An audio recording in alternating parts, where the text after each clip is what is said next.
All right. Hello, everyone. Thank you for tuning in today.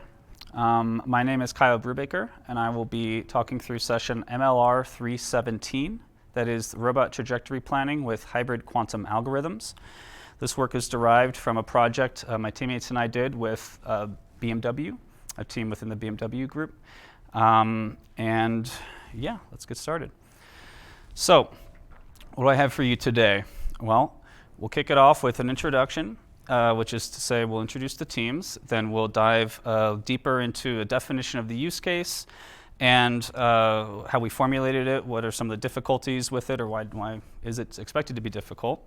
Then we'll talk about the mathematical formulation, so converting from the business representation to mathematical formulations we can then apply solvers to. After that, we touch on the specific solvers. So here we see we took two parallel approaches. So we have the quantum approach, where we use the QUBO formulation, quadratic unconstrained binary optimization. For that, we applied a quantum annealer. That's the annealing item. Alternatively, we used a native formulation, which was our classical approach. And for that, we used BRKGA, the biased random key genetic algorithm, and a novel solver we're calling the random key optimizer, RKO. And within that, we use the dual annealing solver, and I'll explain what that means when we get to it. Then we will touch on results, a set of results coming out of this engagement, and the conclusion. Okay, so kicking us off, let's talk about the teams. First, the Amazon team. It was a rather large group from our side, actually. So it included myself, Henry, and Martin, who are sort of our quantum experts. Helmut, who runs the quantum team, the Quantum Solutions Lab. Corey was our engagement manager, making sure we stayed on track, making sure we communicated to BMW, made sense, and that everything was as expected. And then Mauricio Rezende. So I comment specifically on him because this was one of the few times where we actively collaborated with a research org within the Amazon.com side. So Mauricio represents, or rather is coming from the Middle Mile team. And he brought us the BRKGA solver, which I mentioned. And so his team uses that on similar traveling salesman style problems. And so we applied it here with actually very good success. Now, as mentioned, this was a joint effort between Amazon and BMW. So on the BMW side, the core team members were Andre, Johannes, Yannick, and Philip. And for the majority of the time, Andre was supervising. Johannes was acting as sort of Corey's counterpart, so project manager. Yannick was the roboticist, so he actually brought us the data sets, helped us understand it, helped us work through them. And Philip joined more recently, and he's trying to take, between him and Yannick, they're trying to take the code that we developed and apply it in their production setting. All right, so now let's talk a little bit about the business use case, right? What do we mean by robot motion planning? Well, this, as mentioned, this is engagement with BMW, and we had two goals. The first is the more detailed business problem of trying to optimize the motion of a robotic arm as it applies sealant to a car chassis as that car body is coming down the assembly line. And we have a video to show exactly what that means. The second point, as part of how the Quantum Solutions Lab, the QSL, engages with customers, we try to also introduce them to quantum technologies and try to help them understand how can quantum be applied to their business. And so part of this engagement was not just us taking the problem and working on it as a sort of behind closed doors and then bringing them a solution. It was actually bringing them along. I'm trying to help them understand how we could use quantum, why we chose to do things the way we did them, and look at the results. Where else could we apply this? Okay, so what do we mean by optimizing the motion or the trajectory of a robot arm? Well, this video shows us an example car on the production assembly line. And so here we see multiple robotic arms applying that white sealant paste to seams on the car body. And so this is the real world version of the problem we were solving. Of course, the robots take some amount of time to apply sealant and cover all the seams. So our task was to try and optimize the order in which they tackled those seams to minimize the total time per robot of that trip.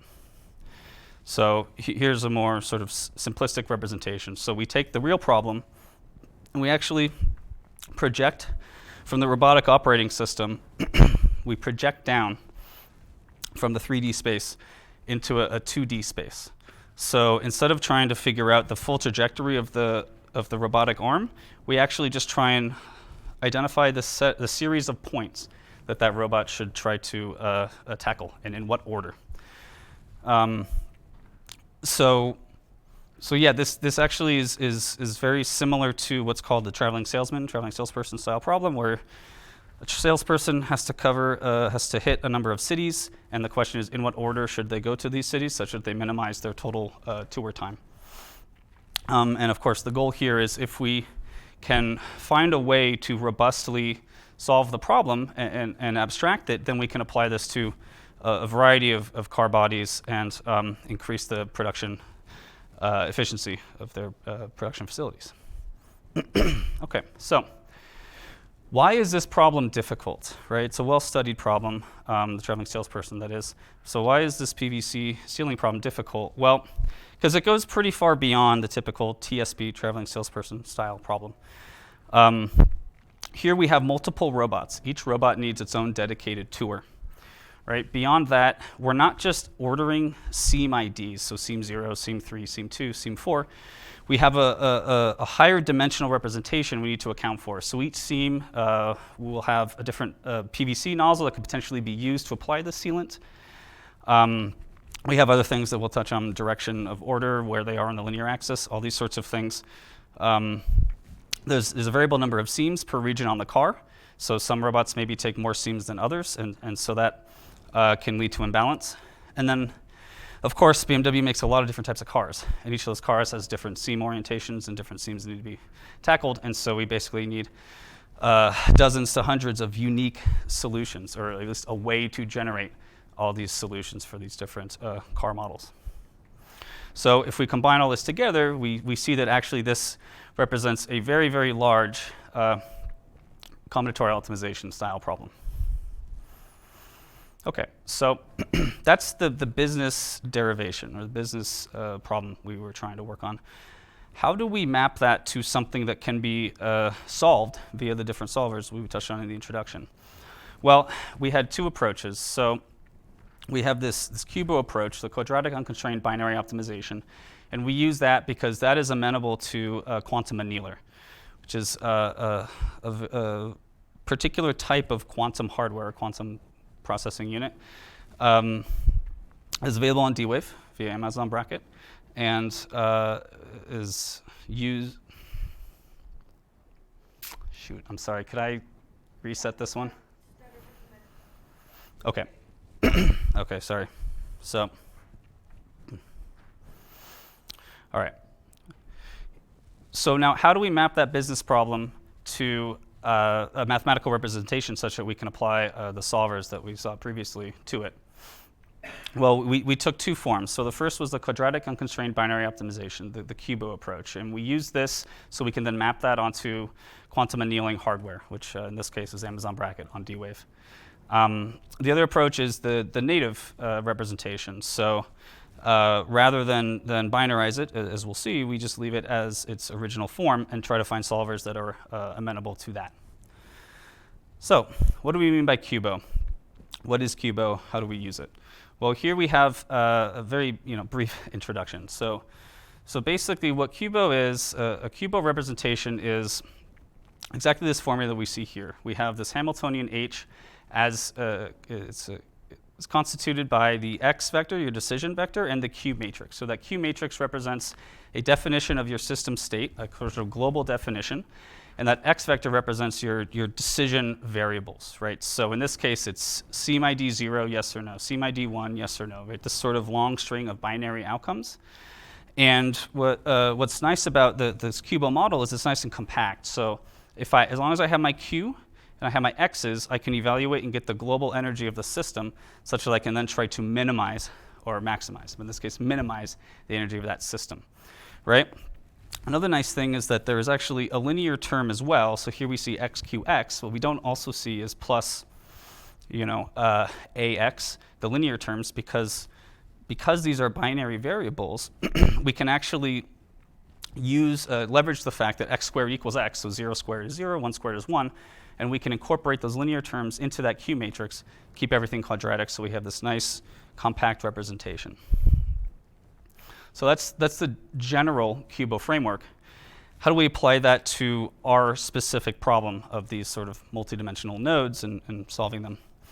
So first, we note that the nodes we're actually trying to solve are not just seams. It's not just seam 1, seam 2. It's seam, direction, tool, configuration, and linear axis.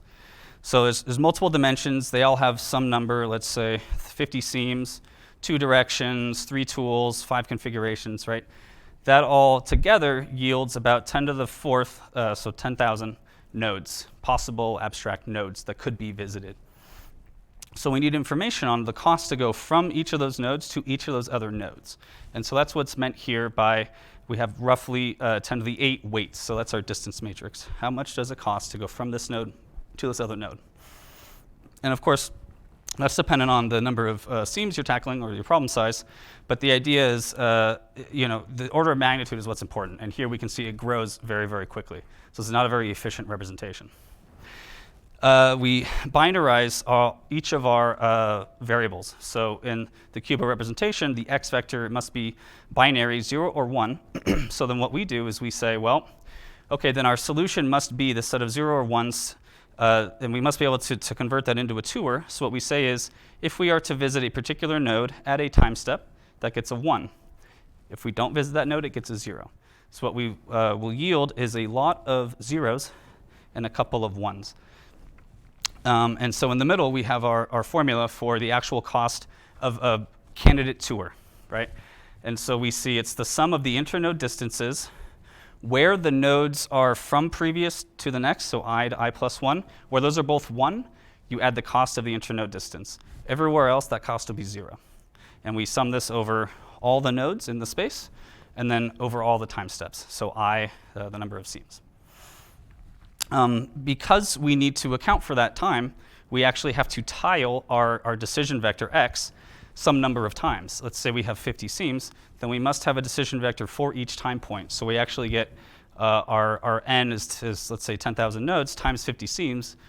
We have an estimated space of about 500,000 binary variables to represent one possible solution.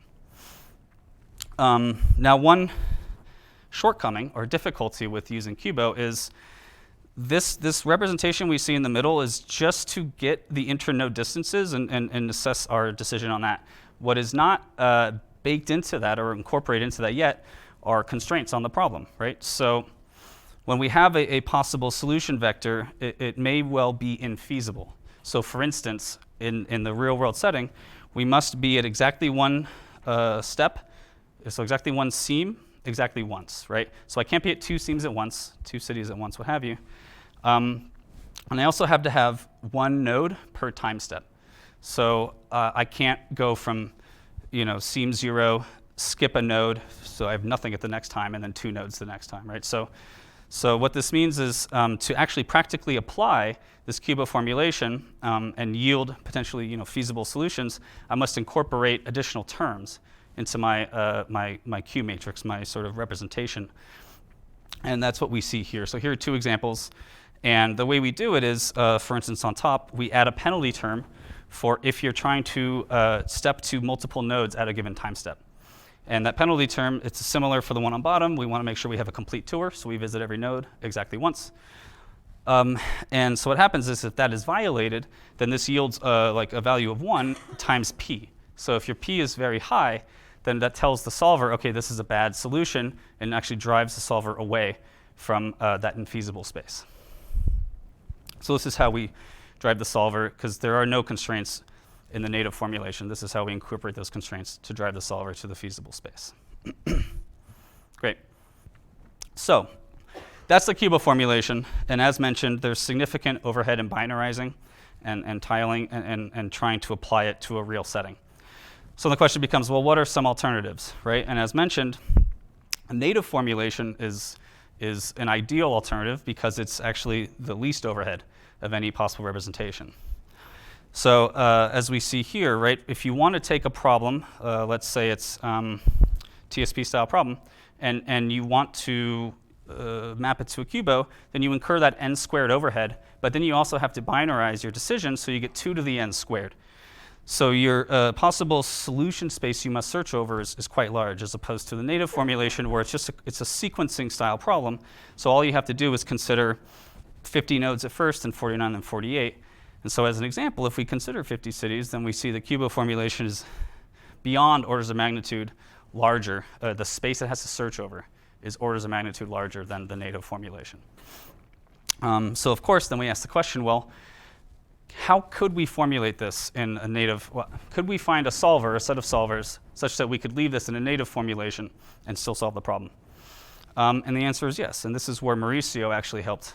So Mauricio and his team have been developing this tool, this biased random key genetic algorithm, and we'll dive a little deeper into it, but what's really nice about it, it's a very general and portable algorithm. So there's two core pieces to it, and we see in the image down below. The first piece is you represent your vector as a set of encoded keys, right? So they're 0 to 1, they're continuous in that space, and you have n of them. So let's say we have 50 cities, then I have a 50-dimensional space where I go to 0 to 1. So I have 50 of these keys. I need to figure out a way to order them. So on the left, we have that space and something that searches that space. And then in the middle, we have the decoder. Now, that's the problem-dependent piece. So that space and searching it is problem-independent. As long as you can map the problem to this encoded space, you can apply the same searcher over all of it.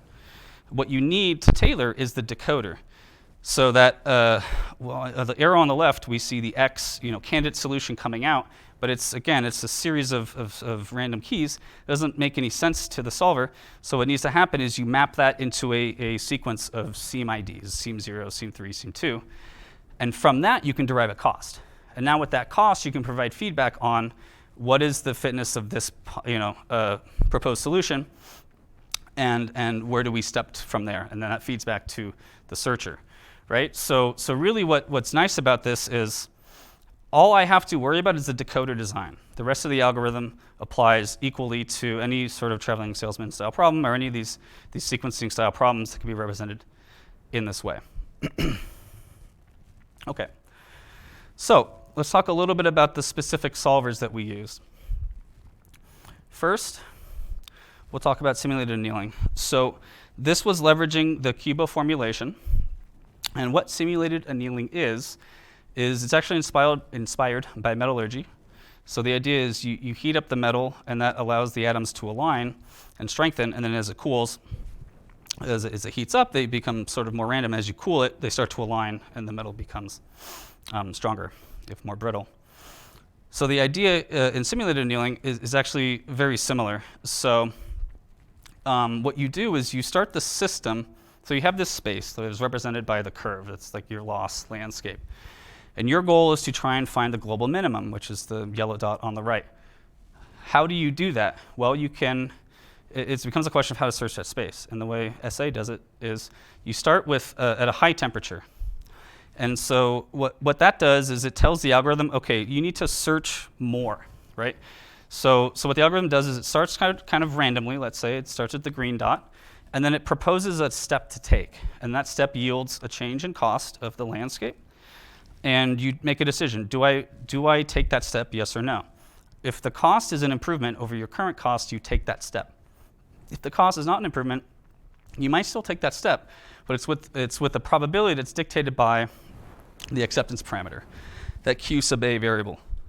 And you start with the high temperature, so you have a much higher chance of accepting a worse step early on, which yields what we call more exploration.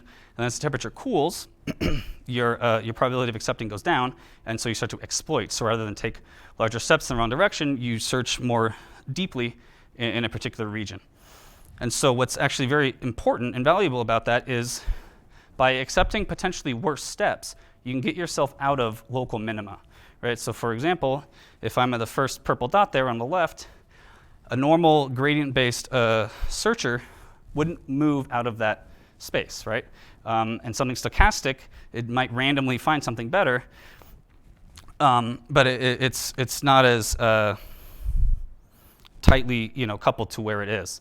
So this is stochastic, but it's based on the current position, right? So what's nice about it is you might still hill climb or take that step in the wrong direction with some high probability that cools, and you get over those hills and eventually, hopefully, yield that global minimum. Now, the other approach, also annealing, but quite different, is quantum annealing. So also used in the QUBO formulation, but it works quite differently, right? So simulated annealing is a form of active search over that space. Quantum annealing is quite different. It's not active so much. You actually start in the global minimum of a different problem, and you evolve the system, or you evolve the definition of that problem into the hard problem. And by doing that, you actually stay in the global minimum. So in theory, at least, quantum annealing will always yield that global minimum as long as certain assumptions are held. And it doesn't actually have to search around. It just is always there. So how does that work?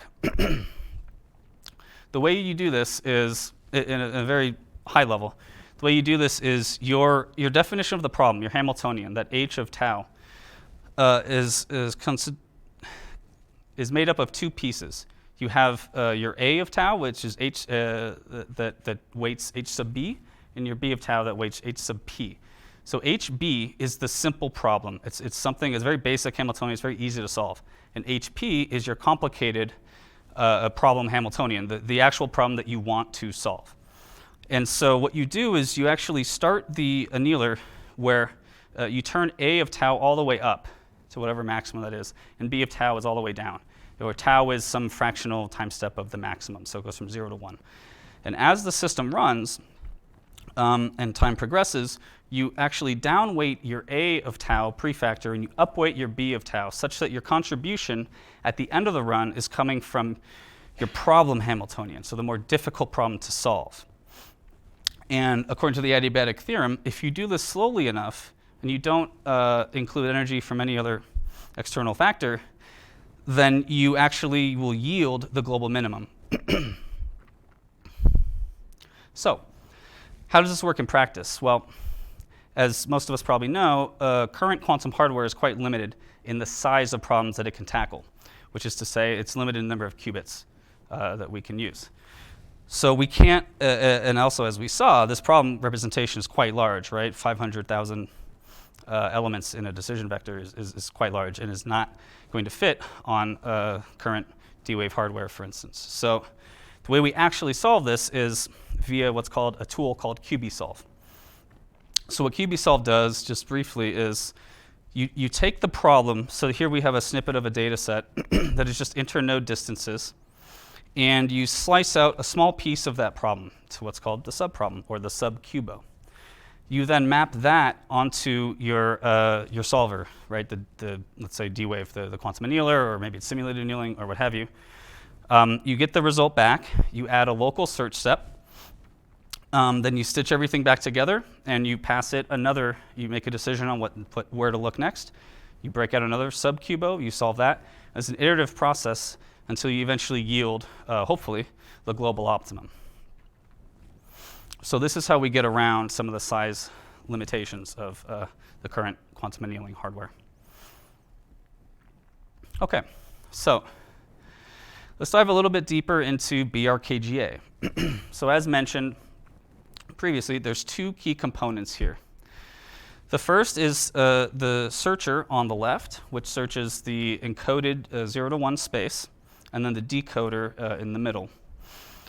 So again, the searcher is abstract, and in this case is actually a genetic algorithm-based searcher, which we will touch on. And the decoder is custom encoded, but custom coded by us. But what it does is it takes that series and maps it to a set of nodes and stitches those together and yields a cost of the tour. And then the evolution of that searcher on the left, you feed back that cost, f of x, back to the searcher, and the searcher knows, okay, this candidate solution was better or worse, and so I should do something with that information. Of course, the searcher has to know what to do with that, but most search algorithms will.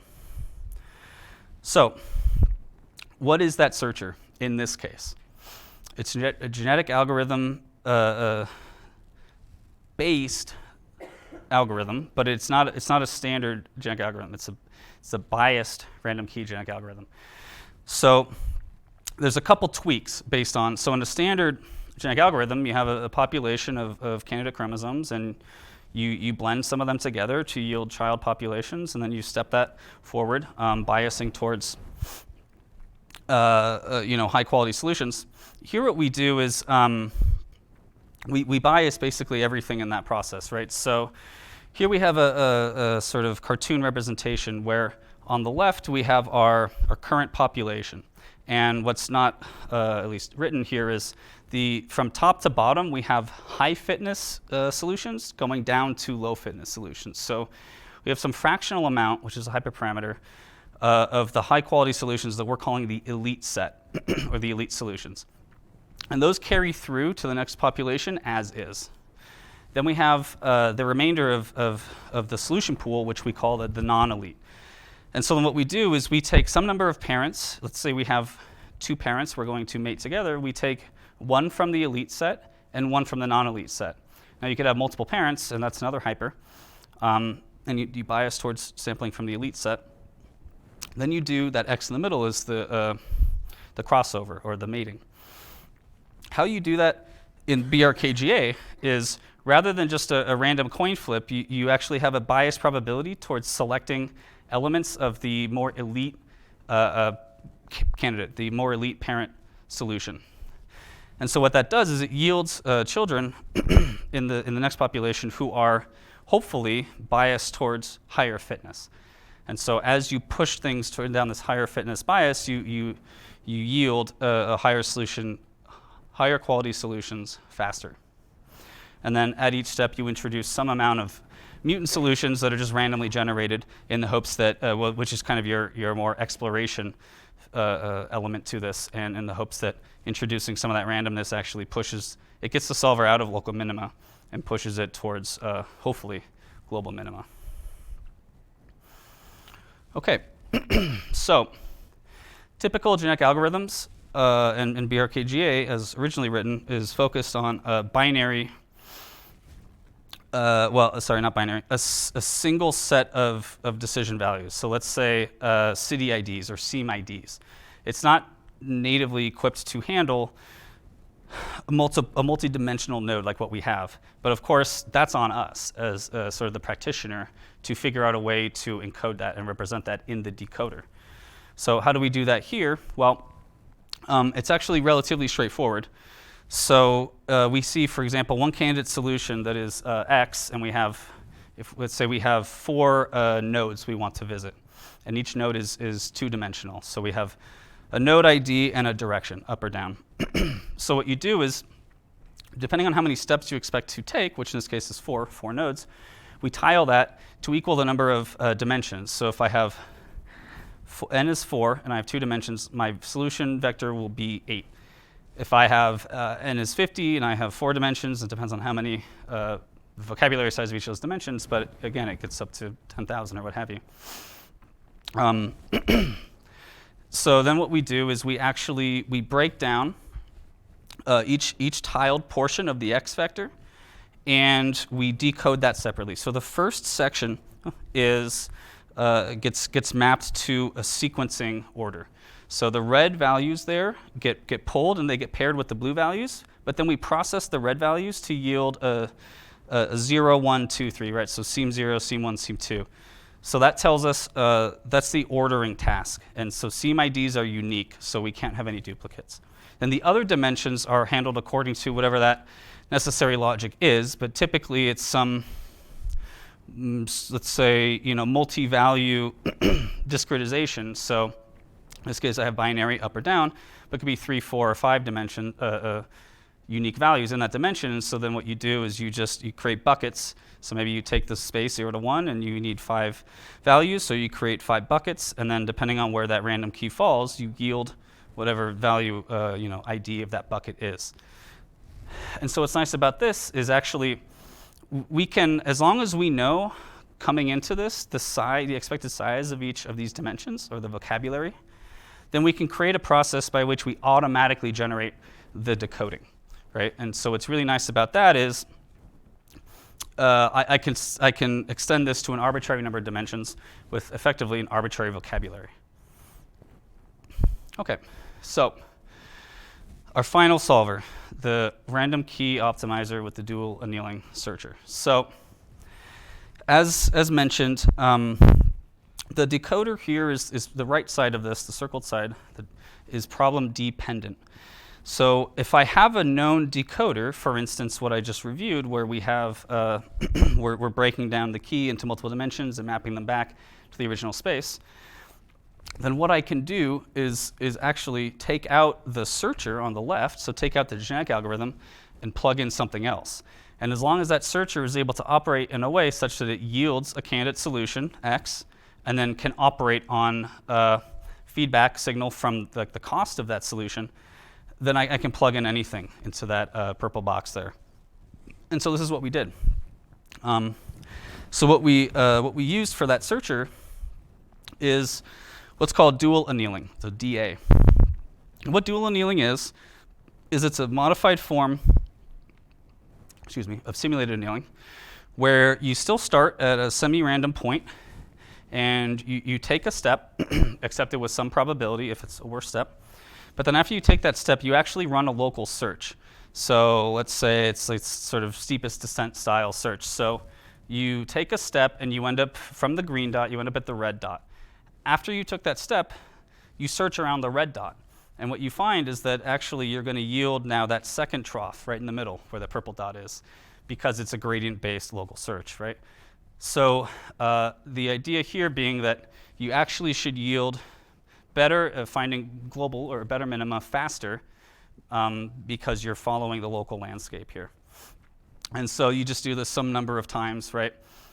Paired the simulated annealing step with the local search, and hopefully yield a better answer.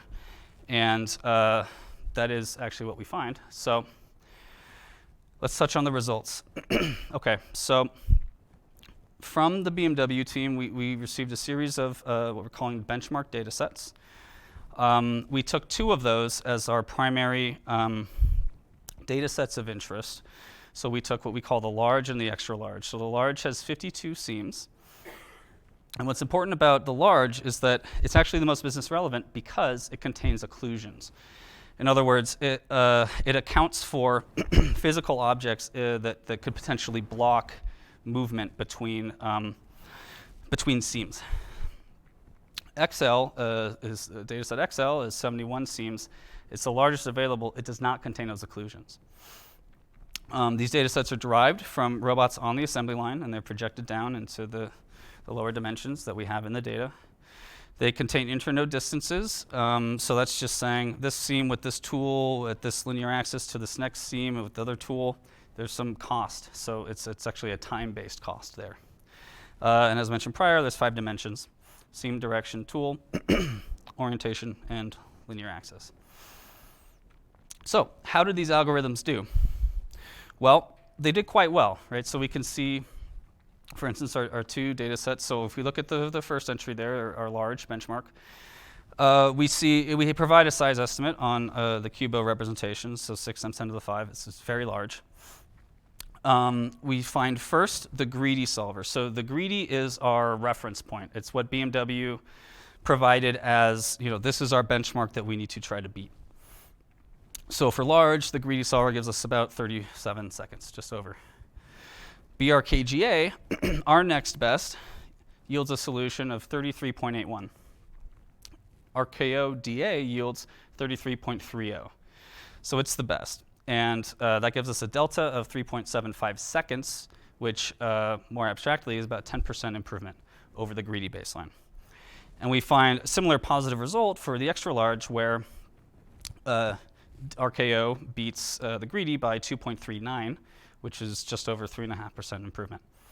So on both of these data sets, we find that RKO outperforms both BRKGA and greedy. And on what's important is on that business relevant data set, the large data set, we actually get about a 10% improvement, which is quite significant over their baseline. So now one question becomes, well, is this just lucky, right? Are these 2 data sets that happened to be that BRKGA or DA worked well on, and maybe if you scrambled them a little or you changed the problem a little, they wouldn't do so well. So our next set of analysis was actually to include all our solvers. And what we did is we started with the extra large data set, so the 71 seams, and we downsampled semi-randomly in steps of 5. So we went from from about 10 seams up to 70 seams. And we did it in a somewhat intelligent way so that we tried to make sure that there was still it was still difficult, right? You don't necessarily want to just randomly downsample. You maybe want to downsample from little nodes or denser regions in that space so that it's still, there are feasible tours, and it's still somewhat difficult to get across those more dense regions. And here we see the results. A couple things to note. The green line in the middle is the greedy benchmark. So the top graph we see on the y-axis is the cost of the solution. So higher cost is worse. We see actually that the simulated annealer does the worst out of all of them and scales very poorly. And then we actually see what's interesting is the quantum annealer stays competitive with greedy and the other solvers, but it's much more limited on its scale. And actually, simulated annealing and quantum both hit upper bounds around a problem size of 30. And of course, we see both BRKGA. So BRKGA, we used 2 different sets of hyperparameters and kept them static as we applied the algorithm across problem sizes. And we see there that either set of hypers is quite performant, although there are small fluctuations. And then we see DA being also competitive with the 2 BRKGAs. On bottom, we have a runtime analysis. So cost is one thing, but if it takes a day or 5 to get that cost, then that could be problematic from the business perspective. So we also assessed solver runtime. And actually, the y-axis there is a log scale. So the gap that seems large is actually quite large between greedy and the rest. But of course, greedy, once you load in the data and prep it, it's very quick to run some number of shots, let's say 10,000 shots or so, because each shot takes under a second. So all it has to do is search the local connected points, pick one, and search the local, pick one.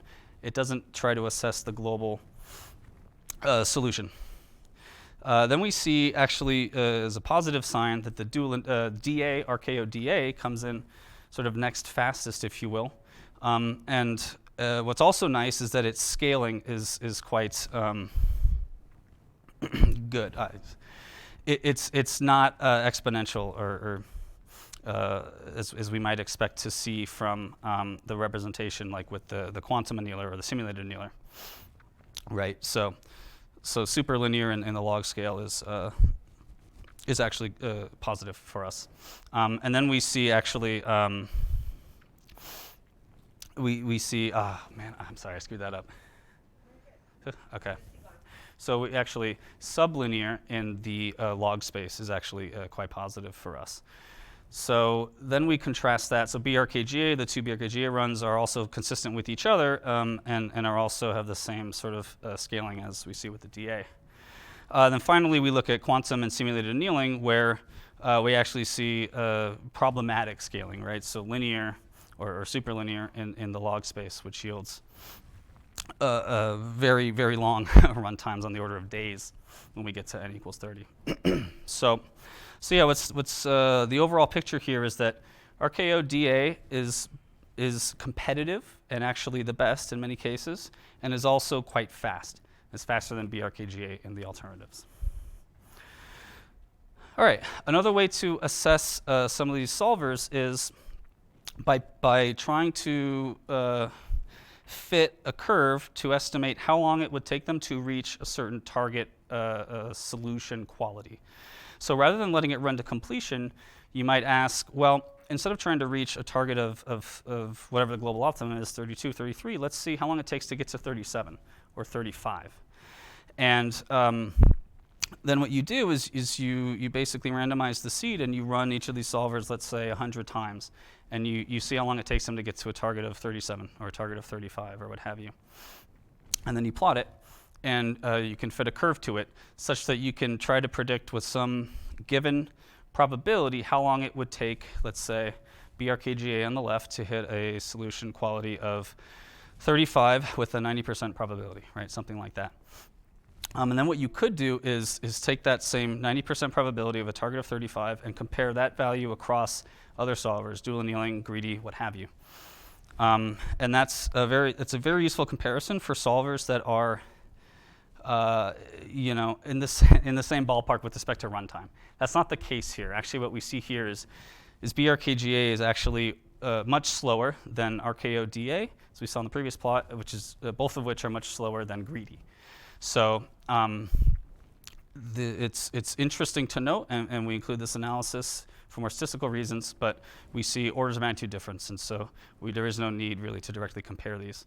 One thing we also note by zooming in on the higher quality solution, so the inset there, is that these solvers don't always hit the highest quality, right? So we see, for instance, BRKGA only hits it 2 times. DA only hits it 8, 10 times. So it's interesting to note that it is a little sensitive based on the hyperparameters that you're using to get to that global minimum. Okay. So let's wrap this up. So in summary, right, what we did was our goal was to try and find a solution to find an optimal trajectory of the robotic path in space as it applies sealant to the car problem. This is a very hard and large combinatorial optimization style problem. Again, as the second point was way back, we wanted to also introduce the BMW team to quantum computing and concepts in quantum computing and try and build their expertise. Our results are a proven about 10% improvement on the large data set, the most business relevant data set. That is over their in-house greedy algorithm. BMW gets access to this. We've actually sent the code over there. They've incorporated it into their production pipeline, and we're very happy with this. And of course, now they have some understanding of quantum computing and how quantum annealing and other such solvers can be applied to their business. Our outlook here, we're particularly interested in RKO, the random key optimizer, because it's a novel concept, had not been explored much. And we intend to take this further. And hopefully, we'll be working with Mauricio soon, and we'll look to do some more statistical analysis and see if we can get a paper out of it. And of course, for the business problem, all of our solutions so far has been trying to find the optimal tour of one robot in space. As we saw in that video in the beginning, there's multiple robots. Maybe it's 4 robots. So our next steps here to solve the business problem would be to take this solution and extend it to multi-robot. And we do have some ideas on how to do that. And if anyone's interested, like what you heard, and you want to see more details, we have actually a publication and preprint of all this work available at that archive link at the bottom. All right, thank you.